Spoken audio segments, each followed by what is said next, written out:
What can a man do when Jaja's your guide? So what can a man do when you see in the light? So what can hate do when love's in your heart?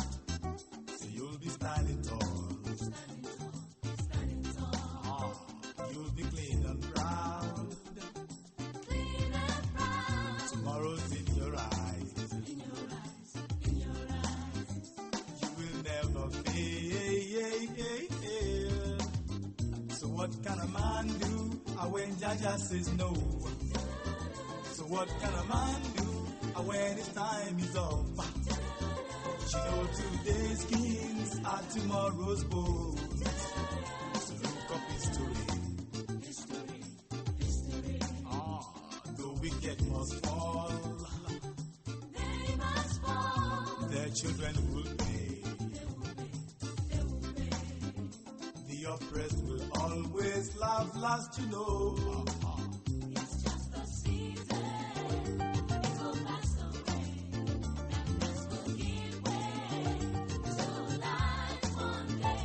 Oh, it's easy, but they cannot see how we can all live in peace as one. It's just a season. It will pass away. Darkness will give way to light one day. No, it's easy, but they cannot see how we can all live in peace as one. So what can a man do when Jaja's your guide?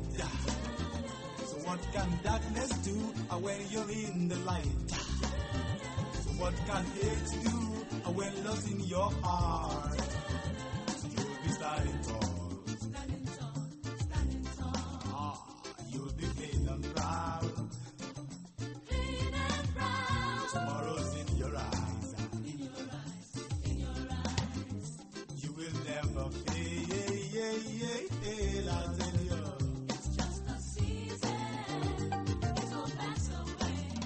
Darkness will give way to light one day.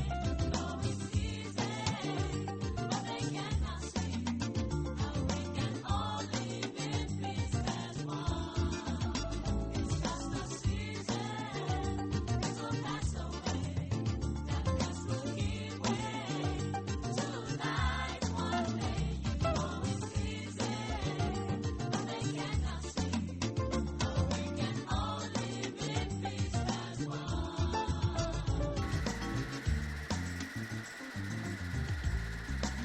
We talk of love, and peace and unity, and how we can all live together, man and woman, brother and sister, one under God's big sky.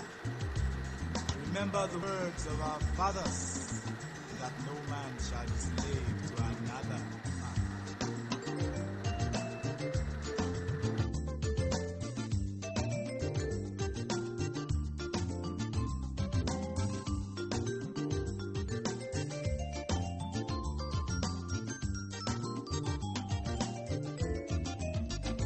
Just a season, it will pass away. Darkness will give way to light one day. No, it's easy, but they cannot see how we can all live in peace as one. It's just a season, it will pass away. Darkness will give way to light one day.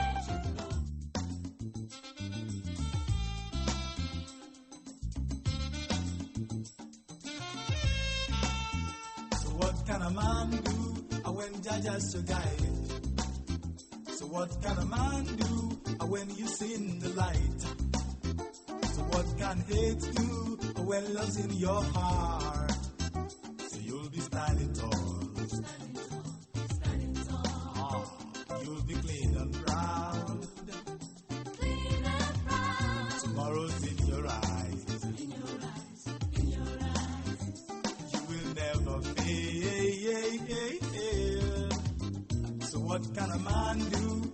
Jaja says no. So what can a man do when his time is up? You know today's kings are tomorrow's bones. So look up history. The wicked must fall. They must fall. Their children will pay.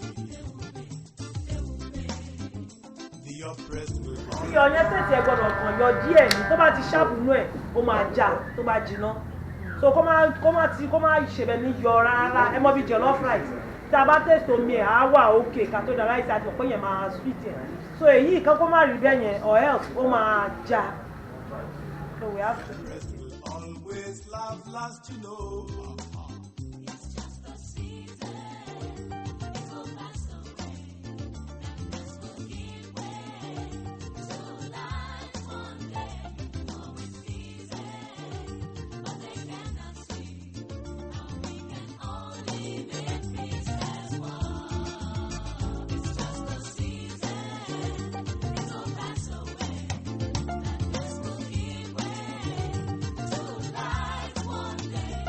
Oh, it's easy, but they cannot see how we can all live in peace as one. So what can a man do when Jaja's your guide? The taste, have you checked it? It's okay. I just checked it, but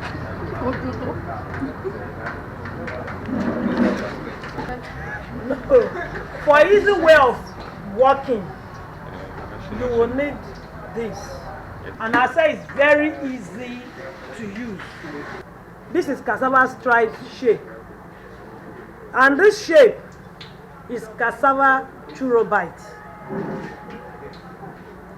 And this one, this shape is cassava combo bite. This one will give us cassava combo bite shape. So rich shapes like Semani, it depends on what. Like this one will give us stripes, but this one is still not round. So I need our round ones. Yeah, that will give you stripes directly, but this one will go round. So what can darkness do when you're in the light? So what can hate do when love's in your heart? You'll be standing tall. Standing tall. You'll be clean and proud. Clean and proud. Tomorrow's in your eyes. You have to be careful because you are direct on hot oil, so you don't hold carelessly. I prefer holding like this. Mad kan mú dáadáa. Torí tó bá wọnú ẹ̀ heavy kìíní ni tó bá ta báyìí, including your eyeball, bí bọ́ọ̀lù jẹ̀lẹ̀ ń pè gbogbo ẹ̀. So I'm holding firm. Then heat ẹ̀ máa ń jáde o. So ẹ ní láti wà conscious. Bẹ́ẹ̀ bó ṣe ń wọnú, ó máa gbé heat jáde. Are you hearing me? So mama gbóná. And you be going around. You don't stay in one place. You be going around. You be going around. You don't stay in one place. Going around. You don't stay in one place. I'm feeling the heat now. So you quickly refill. Ó ti rẹ́dì báyìí o, a kàn fẹ́ kó a little bit. Torí tó bá lọ dúdú ní láti inú òróró, tẹ́ bá wà jáde, ó máa fún yín ní that burnt taste. Tomorrow's in your eyes. You will never fail. I'll tell you. It's just a season. It will pass away. And this will give way to life one day. Oh, it's easy, but they cannot see how we can all live in peace as one. It's just a season. It will pass away. And this will give way to life one day.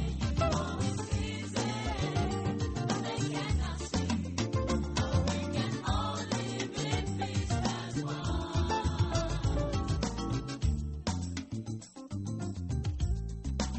We talk of love, and peace and unity, and how we can all live together, man and woman, brother and sister, one under God's big sky.